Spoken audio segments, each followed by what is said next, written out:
Salut YouTube, bienvenue dans cette nouvelle vidéo que vous avez vu passer partout sur Booktube. J'espère que vous allez bien. Aujourd'hui, on se retrouve dans un tag. On se retrouve pour le Midir Book Freaka Tag, un truc comme ça. Bref, aujourd'hui, je viens pour faire un résumé de ma moitié d'année, on va dire, à la fois sur Booktube et à la fois en termes de lecture. Donc, on va tout simplement débriefer comment s'est passé en termes de lecture ma première partie de l'année ensemble et grâce à des petites questions que je vous mettrai en barre d'infos si vous voulez reprendre le tag ou quoi. J'arrive un petit peu tard parce qu'on est déjà mi-juillet, non, on est déjà fin juillet, mais je me suis arrêtée vraiment à mes lectures de juin pour ne pas du tout faire participer les dernières lectures que j'ai lues. Donc j'ai vraiment fait 6 premiers mois. Je n'ai pas fait plus, ne vous inquiétez pas, j'ai respecté les règles du jeu. Évidemment, pour cette vidéo, j'ai revêtu mon magnifique t-shirt de Hellfire Club parce que comment parler de 2022 sans parler de cette dernière saison de Stranger Things? Je ne sais pas, ok? Je ne sais pas comment le faire. Donc, je suis habillée pour 2022, vous voyez ou pas? Bref, je vous laisse avec la vidéo, à tout de suite. Un changement de tête plus tard. Et évidemment, la première question, quel était le meilleur livre lu en cette première partie de 2022? J'ai quand même pas mal hésité, mais pour l'instant, je pense qu'il n'y a vraiment pas photo. C'est pas grave, je parlerai de l'autre plus tard. Je vous parle de Anne de Green Gables de Lucy Maud Montgomery. Voilà, tout simplement parce que j'ai eu une telle claque. Et surtout, je me suis dit, personne ne le dépassera pour l'instant, c'est le cas, personne ne le dépassera. C'est vraiment un roman, je pense que vous en avez entendu parler.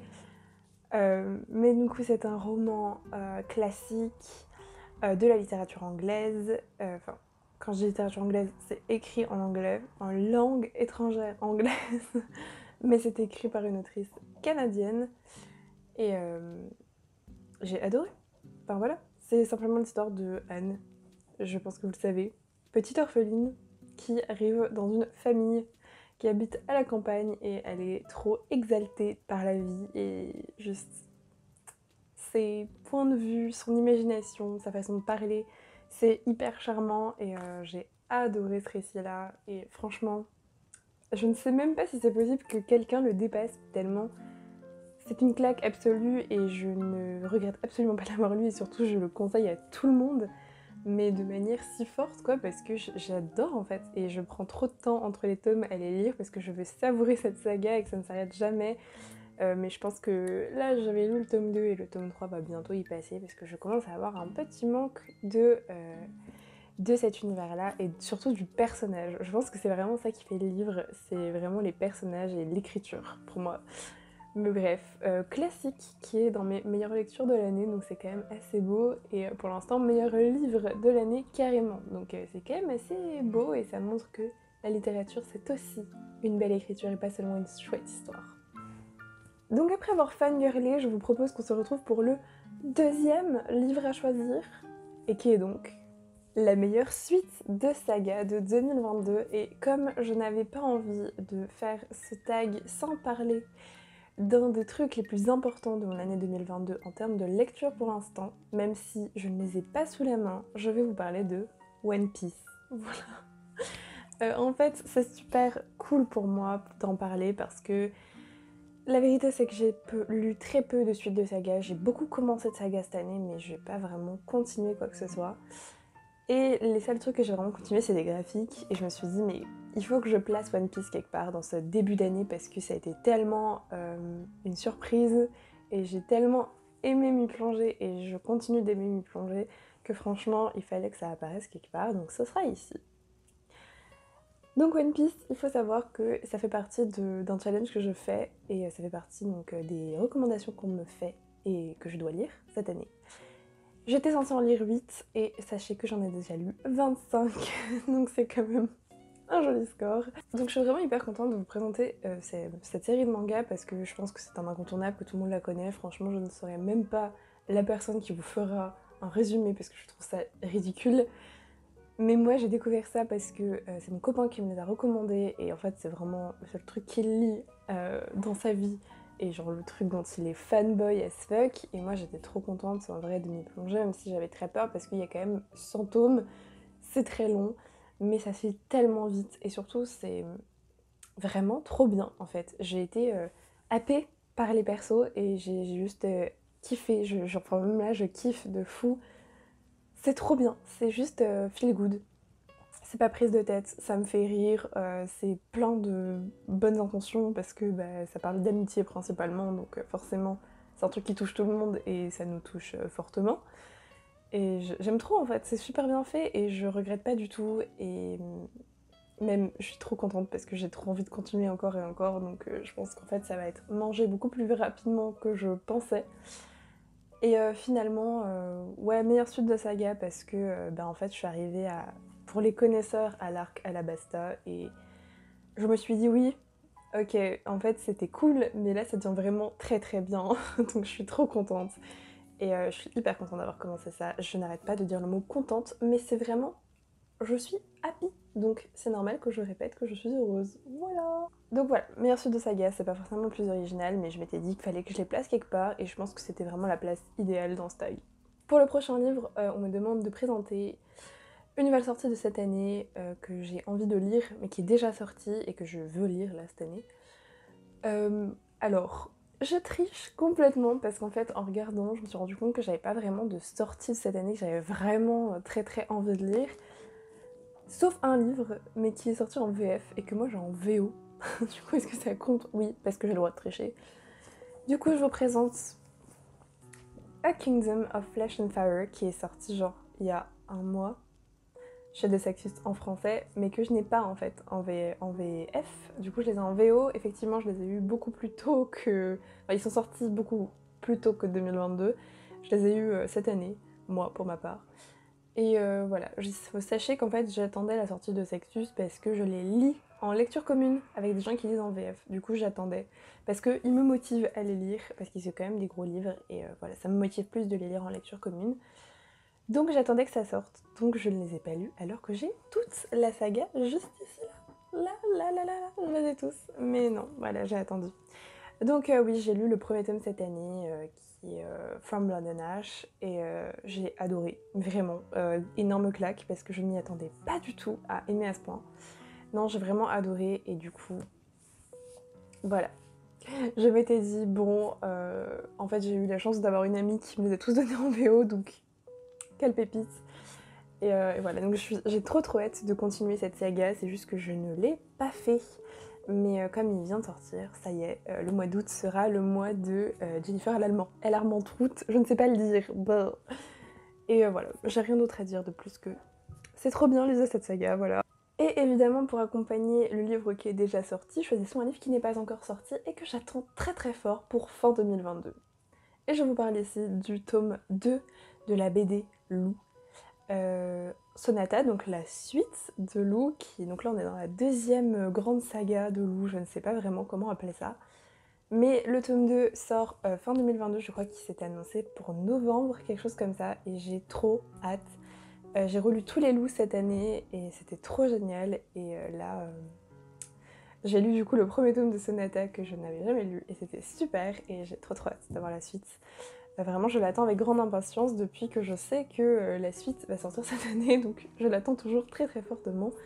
Peut-être moins parce que je suis plus dans la hype de les avoir lus, mais quand même très très fort parce que c'est une saga de mon enfance que j'aime toujours autant, et à relire c'était une claque.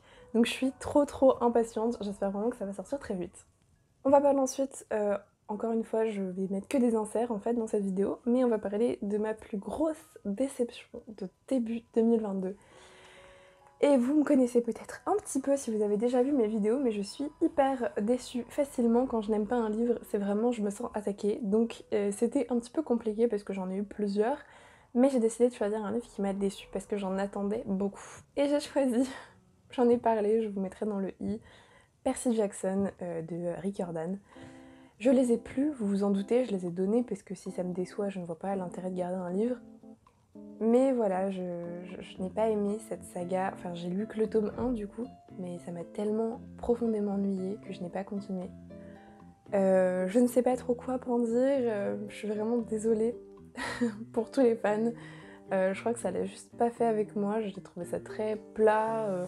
J'ai pas trop aimé l'humour de Rick Riordan et j'ai pas trop aimé ses personnages non plus. Je me suis vraiment ennuyée, j'ai trouvé ça très très long et j'avais l'impression qu'il se passait rien, c'était super étrange. Donc ça l'a pas fait du tout avec moi et c'est pas très grave, mais c'est quand même ma plus grosse déception parce que c'est quand même Percy Jackson, c'est-à-dire un monument de la littérature, jeunesse en plus, et un des romans préférés de ma meilleure amie, donc j'étais genre ok, moi je déteste et tout le monde aime, c'est pas grave. Mais ouais, ça serait ma plus grosse déception parce que vraiment je m'attendais pas à ne pas aimer, donc c'est dommage, mais c'est pas très grave. Mais ça reste dommage, ok. Pour le livre d'après, nous parlons de ma plus grosse surprise de début 2022 et ça n'a pas été très compliqué de choisir. All Our Hidden Gifts de Caroline O'Donoghue. Et ouais, ma plus grosse surprise parce que what the fuck en fait. Je n'ai pas été en kiff autant sur un livre depuis mon adolescence, donc j'étais genre ok, c'est trop bien.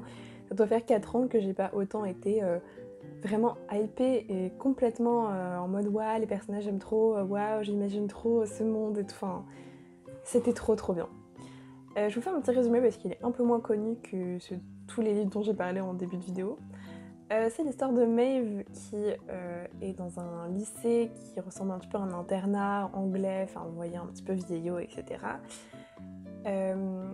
Qui se met en fait à tirer les cartes par hasard et en fait il s'avère que ses prédictions sont assez vraies et assez bien faites alors qu'elle ne connaît même pas le truc à la base, c'est juste qu'elle a appris sur le coup. Et un jour, alors qu'elle est en froid avec sa meilleure amie, on lui demande de lui tirer les cartes. Elle tire les cartes à sa meilleure amie et elle découvre un truc assez flippant, une carte qui n'est pas dans le jeu, et Lily disparaît. Donc hyper bizarre, c'est un mélange un petit peu d'ambiance thriller, mais en même temps on parle quand même de sorcières, de magie, parce que c'est quand même un roman fantastique. Et j'ai trop aimé en fait, j'ai trop aimé, c'était bien écrit. C'était, je trouve, assez... comment dire, page turner, ça m'a vraiment happée. Et les personnages sont incroyables, tous tant qu'ils sont pleins de défauts, ils sont super humains, très réalistes. Et surtout, ce qui m'a beaucoup plu aussi, c'est que c'est un roman qui est très inclusif, où on a plein de personnages d'ethnies différentes, on a plein de personnages avec des sexualités différentes, et c'est super, j'ai envie de dire, contemporain à notre époque, toutes ces questions sur le genre, toutes ces questions sur la sexualité et surtout l'acceptation des autres. Et j'ai trouvé que c'était tellement juste et tellement bien fait dans celui-ci, parce que c'est pas forcément ce à quoi on va s'attendre en commençant le livre, on s'attend un petit peu à un truc romance, amitié, lycée, mais en fait ça va beaucoup plus loin que ça et ça amène des thématiques vraiment que je trouve tout à fait existentielles et hyper importantes aujourd'hui, de se poser ce genre de questions et surtout d'être prêt et assez ouvert d'esprit à les accepter en fait, peu importe ce que les gens sont, ils font ce qu'ils veulent en fait. On n'est personne pour dire quoi que ce soit. Et en fait ça les amène de manière vraiment juste. C'est vraiment humain, réaliste et jamais trop, jamais pas assez. Enfin, j'ai trouvé ça tellement bien et l'histoire est géniale. Enfin, vraiment, j'ai acheté le tome de direct. J'ai trop hâte de continuer cette saga. Je sais pas combien de tomes il va y avoir, mais vraiment, lisez-le. En plus, il est magnifique. Enfin, I'm sorry, il est trop beau. Donc voilà, je suis très contente et je vous le conseille complètement parce que moi, c'est vraiment la plus grosse claque que j'ai eue cette année. Je m'attendais pas à ce que ce soit si bien et en fait, j'ai eu vraiment une révélation en le lisant. Et a priori, je suis pas la seule, hein, donc je pense que c'est vraiment un bon livre. Juste, on n'en entend pas forcément trop parler, donc moi j'en reparle et lisez-le, c'est trop bien. Passons maintenant à mon nouvel auteur favori, ou auteurice favorite, mais j'ai choisi un homme, malheureusement, je ne sais pas pourquoi je suis aussi nulle, parce que j'aurais trop aimé choisir autre chose, une femme, typiquement. Mais bon, écoutez, j'arrête pas d'en parler, donc je me dis, au moins c'est un auteur français, Cocorico. Et je vais vous parler de Éric Pessan parce qu'en fait je n'arrête pas cette année, j'en ai lu 3, j'ai trouvé que c'était vraiment super bien. Mais la raison pour laquelle j'avais vraiment envie d'en parler, c'était parce que je trouve que c'est un auteur très intéressant, notamment parce que la façon dont il aborde des thématiques sociétales et des thématiques parfois politiques pour des jeunes, c'est tellement intelligent et c'est tellement bien fait. En fait, c'est vraiment que des romans très courts de 100-150 pages et toujours avec plein d'idées et plein de questionnements et ça marche trop bien et je trouve vraiment que c'est important limite en fait de les lire parce que ça s'adresse à un public jeune et ça marche hyper bien en termes d'ouverture d'esprit. Donc j'ai envie que tout le monde lise ça et moi c'est vraiment ce pourquoi l'auteur me marque et j'ai envie d'en lire plus parce que j'en ai quand même lu 3 et même s'il y en a un que j'ai un peu moins aimé parce que j'ai trouvé ça un peu trop rushé, j'ai trouvé que les 3 étaient tellement intéressants et plein de questions intéressantes et très importantes que voilà, je ne peux que vous recommander cet auteur. Donc par exemple Tenir debout dans la nuit dont j'ai déjà parlé, également Dans la forêt d'Hokkaido dont j'ai parlé dans ma dernière vidéo. Et j'ai également lu La gueule du loup qui pour moi est moins bon, mais quand même ça aborde des thématiques importantes. Donc pourquoi pas, si vous avez envie de vous y lancer, il est quand même très chouette, c'est juste que moi j'aurais aimé plus approfondir ce sujet-là. Mais donc bref, un nouvel auteur favori, Éric Pessan, auteur français, hyper intéressant aujourd'hui. Donc voilà, je pense que c'est un bon choix quand même si j'aurais préféré, j'avoue, une femme, mais je n'ai pas réfléchi jusque-là.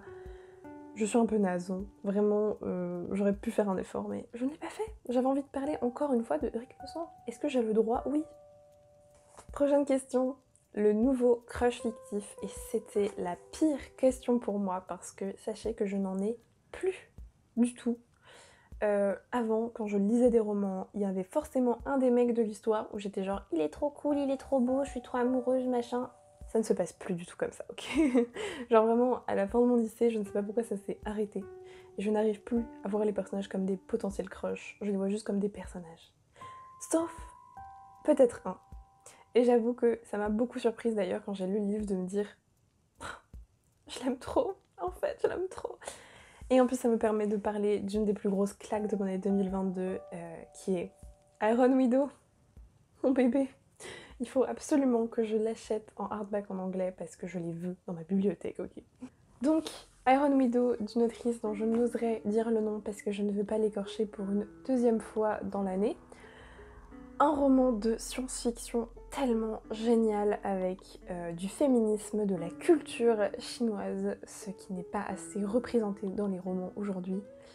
Et en plus de ça, dans une histoire mais tellement stylée, tellement puissante, avec tellement de rebondissements, enfin génialissime, un des meilleurs romans de mon année. Il sera forcément dans mon top 5, je le sais déjà. Et j'ai choisi Lee Shimin, qui est son copilote et pas son meilleur ami d'enfance, parce qu'il y a 2 hommes assez intéressants dans ce récit. Mais Lee, voilà. C'est vraiment le mec à la base, c'est une grosse brute. Enfin, t'as l'impression que c'est une grosse brute alors qu'en fait c'est juste un mec qui aime la calligraphie, quoi. Enfin, je sais pas, mais le résumé ne vous plaît pas? Moi, il me plaît énormément.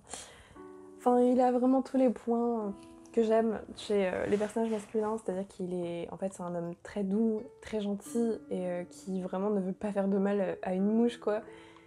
Et alors que tout le monde le fait passer pour un espèce de tueur sanguinaire, pas du tout. Donc voilà, j'ai adoré ce personnage, je trouve que son développement est assez incroyable. Et j'ai adoré leur alchimie aussi d'ailleurs. Je pense que ça joue en fait le fait que leur alchimie soit trop bien.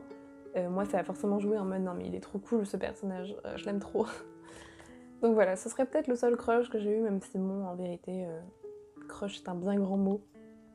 Car oui, malheureusement tout ce qui était les newts du labyrinthe ou des personnages comme ça, je n'ai plus de crush actuellement malheureusement. Mais j'en ai eu beaucoup. Peut-être un jour je ferai une vidéo sur mes crushs. Peut-être. Passons à la suite avec mon nouveau personnage favori. Et là, je vais sortir un livre parce que franchement, les enserts, on en a marre.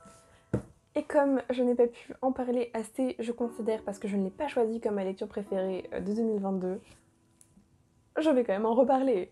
Je vous parle de From Blood and Ash, encore une fois. Et évidemment de son personnage principal qui est Poppy, qui est mon héroïne préférée de cette année pour le moment. Même si j'adore Anne, on va pas se mentir, j'aurais pu dire Anne encore, mais ça faisait beaucoup. Non, Poppy, ma vie. Pourquoi? Parce que c'est une jeune fille qui, à la base, est tout simplement très peu sûre d'elle, qui est maladroite, qui est tout à fait humaine en fait. Pour un roman de fantasy, franchement, elle est tellement normale. J'étais genre, mais ça fait du bien en fait. Elle a plein de défauts, elle est super maladroite, elle est trop mignonne. Et en fait, elle assume le fait d'avoir des faiblesses et c'est complètement pour elle normal d'avoir des faiblesses, de parfois se dire je flanche, et elle l'assume, et c'est trop bien. Et en fait elle a une super évolution dans le roman, parce que même si c'est une jeune femme qui a plein de soucis avec elle-même, qui a du mal à avancer dans cet univers où elle est tout simplement un espèce... Enfin, limite devenue divinité, obligée de suivre des dieux auxquels elle ne croit même plus vraiment. Et malgré toutes ces difficultés existentielles en fait, eh ben elle est super badass. Quand il s'agit de se battre, quand il s'agit d'être sur le champ de bataille et qu'il s'agit de tout simplement se battre pour ce en quoi elle croit, elle est trop badass. Elle a un, je sais pas, un caractère qui pour moi est explosif et j'ai adoré ça. Elle est en fait elle est super réaliste dans le sens où elle est à la fois très, très sensible et enfin c'est...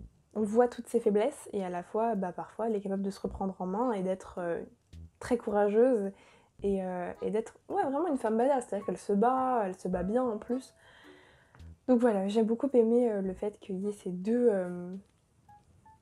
qualités qui rentrent en écho et qui créent vraiment un personnage qui pour moi est en quel on peut croire et avec lequel on peut s'identifier. Je trouve que c'est vraiment ça Poppy.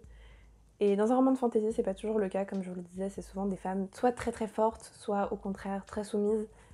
Là, non, moi j'aime trop. Enfin, je sais pas, son caractère, la façon de parler, c'est des illusions, enfin, j'ai adoré la suivre. En fait, je pense que si le roman a aussi bien marché, c'est aussi parce que son personnage était pour moi idéal et que je m'y suis vraiment plu à la suivre. Parce que si je m'étais pas plu avec le personnage, ça aurait été compliqué. Mais là, non, j'ai adoré, donc je pense que c'est aussi pour ça que c'est un coup de cœur. Mais oui, donc du coup, ce livre, il est génial et en plus, son personnage principal, c'est le meilleur de 2022. Il faut le lire.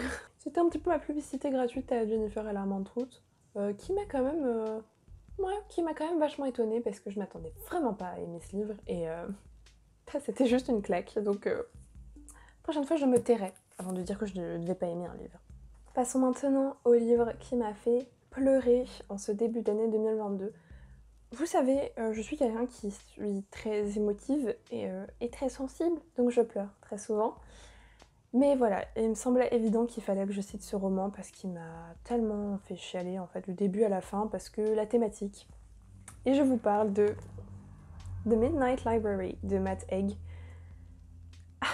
En fait, qu'attendre d'un écrivain qui est finalement atteint d'anxiété, qui a déjà été en dépression, donc qui, quand il parle de ces sujets-là, il sait de quoi il parle, et du coup, moi je suis genre, c'est tout à fait vrai ce que vous dites là. Et ce roman est, je sais pas en fait, c'est à la fois un truc que j'aurais aimé écrire, mais vraiment, c'est genre vraiment, vraiment, tout dedans, c'est vraiment un truc que j'aurais aimé écrire. Et voilà, à la fin, c'est, entre parenthèses, ce que je voulais qu'il arrive au personnage, donc je suis très très contente. Pour vous faire un petit résumé, c'est Nora qui est complètement, je pense, en dépression. Elle a l'impression que sa vie, ça va juste de mal en pis, que ça ne s'arrange jamais, que tout va mal. Et du coup, un jour, elle prend la décision de mettre fin à ses jours. Juste après son suicide, on va dire le mot, elle atterrit dans une espèce de bibliothèque géante avec sa bibliothécaire de collège, qui est un petit peu la gérante de tout ça. Et en fait, elle ne comprend pas trop. La gérante va lui expliquer que si elle prend un livre, elle va pouvoir voyager dans une des vies qu'elle aurait pu avoir si certains de ses choix avaient été différents. Je suis désolée, mais genre ce pitch... Voilà. Il faut savoir que c'est quelque chose que j'ai déjà un petit peu écrit dans, vous savez, ce genre de truc où vous écrivez vite fait juste des idées de romans ou des idées de choses. Et moi, le truc des vies parallèles, c'est un truc qui m'a toujours passionnée, fascinée, parce qu'en fait, on a toujours tendance à avoir des regrets, vous voyez, et à se dire, si ça s'était passé autrement, j'aurais pas eu la même vie. Certes, mais aurait été ta vie, et pas l'impression de vivre une vie qui ne t'appartient pas. Enfin, vous voyez ou pas? C'est super intéressant. Et c'est tout simplement une thématique du coup qui me... Je sais pas, genre je me suis dit, mais en fait le mec me connaît, c'est pas possible. Pas du tout, on ne se connaît pas malheureusement. Mais du coup, oui, ce que je voulais dire, c'est que c'est super émouvant, vous vous en doutez bien, ça parle quand même de sujets difficiles. mais c'est tellement juste parce que l'auteur connaît et c'est tellement beau. C'est vraiment une écriture hyper simple. C'est pas une écriture poétique ou une écriture super élaborée, on est en mode waouh, ce que je suis en train de lire est incroyable. C'est très simple, mais ça correspond tellement bien à ce que l'auteur veut faire en fait, parce que il n'y a pas besoin de plus pour parler de nature humaine en fait.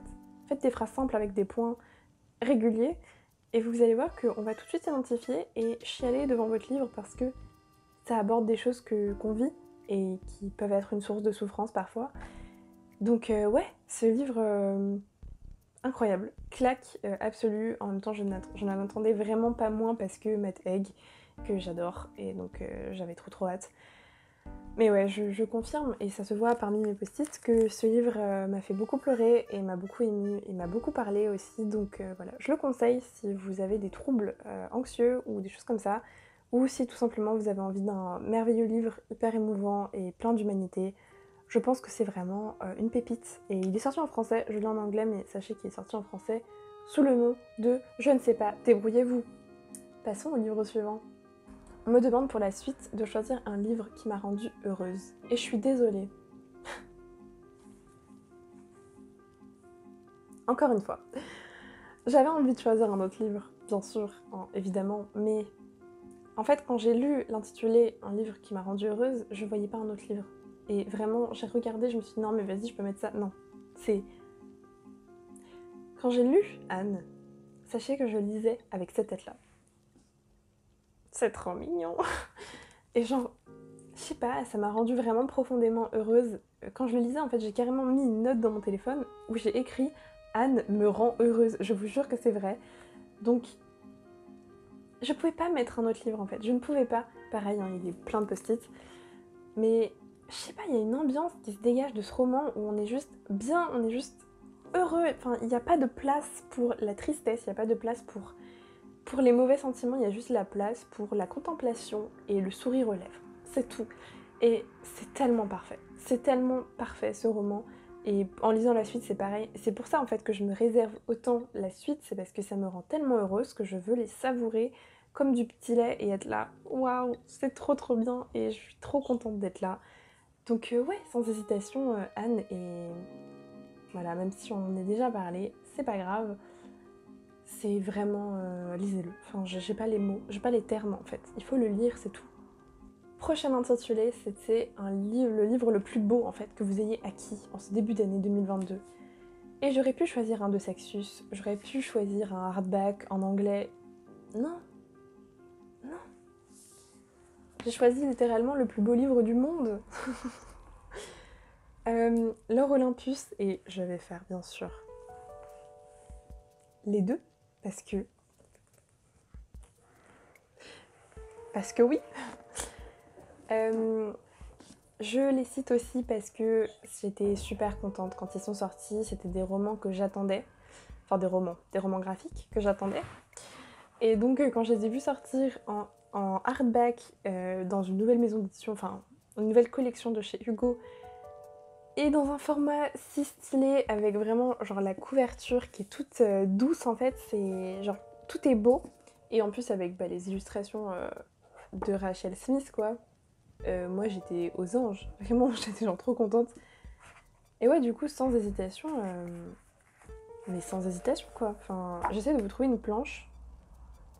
Mais bon, je pense que vous connaissez un peu les images de l'Or Olympus parce qu'elles sont passées partout sur Instagram. Mais à quel point cette dame est talentueuse en fait, je pense qu'il n'y a pas de terme. Elle est trop forte, tout simplement. Regardez-moi ça, juste ça quoi. Ça spoil rien, c'est juste beau en fait. Mais ouais, enfin, je vous les conseille. Là j'ai lu le tome 2 ce mois-ci, mais c'est trop bien, vraiment. Je suis jamais déçue en fait. Faut trop que je vous montre un truc que j'aime trop. Faut trop que je vous montre des dessins que j'aime trop. J'arrive à les trouver évidemment. J'essaie de ne pas vous spoiler, donc j'essaie de... Voilà, mais genre... je sais pas, j'aime trop les couleurs et tout, moi ça me fascine. Donc évidemment, les plus beaux objets livres, je ne pouvais pas vous citer autre chose que les 2 premiers tomes de l'Or Olympus, sortis du coup chez Hugo Roman en français. Merci. Du coup, ouais, c'est Hugo Roman, mais c'est Hugo BD. Voilà.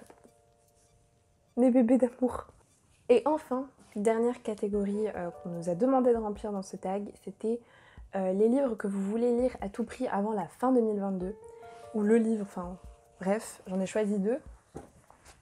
Parce que, voilà, ce sont les 2 tomes de La Faucheuse. Donc moi j'ai lu le tome 1 et il me reste du coup les 2 tomes de la trilogie, tome 2 et tome 3. Pourquoi? Parce que je vais lire le 2 ce mois-ci, au mois d'août, et que du coup je me dis que j'aimerais bien terminer cette saga en fait cette année, et donc le tome 3 irait avec. J'avais adoré le tome 1 que j'ai lu l'année dernière je crois, et c'était vraiment, enfin c'était un de mes premiers livres que j'ai réussi à relire après ma grosse panne de lecture de l'année dernière.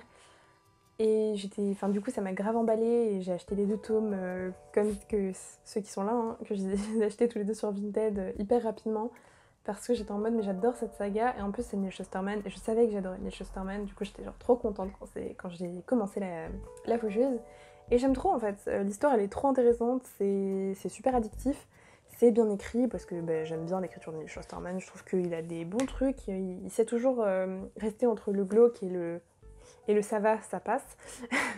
Donc c'est quand même une belle faculté. Et en plus les livres sont super beaux. Ils sont sortis chez Robert Laffont, donc dans la collection R. Et ouais, moi j'adore. Voilà, j'aimerais bien les... Peut-être après... je sais pas, peut-être que je les prendrai en anglais, je ne sais pas. Mais ouais, c'était vraiment un super début de saga, donc j'ai envie de terminer cette saga en 2022 avec les 2 tomes qu'il me reste à lire, même si ce sont des gros pavés en vérité. C'est tellement bien que je me souviens que le tome 1, je l'avais bouffé en quelques jours alors que je ne lisais plus du tout. Donc c'est la preuve que vraiment addictif. Enfin vraiment Neil Shusterman, bravo, vous êtes un très bon écrivain. Et donc voici pour ce tag. J'espère que ça vous aura plu. Moi je suis assez contente de voir que j'ai quand même majoritairement que du positif hein, en ce début d'année 2022. Ça promet pour la suite. Je suis vraiment ravie d'avoir tourné ce tag parce que ça m'a rappelé à quel point j'avais lu des trucs trop bien. Vraiment. Et voilà, je vais vous laisser à vos lectures et je vous souhaite une bonne journée, une bonne matinée, une bonne après-midi ou une bonne soirée selon l'heure à laquelle vous regardez cette vidéo et je vous dis à la prochaine. Ciao!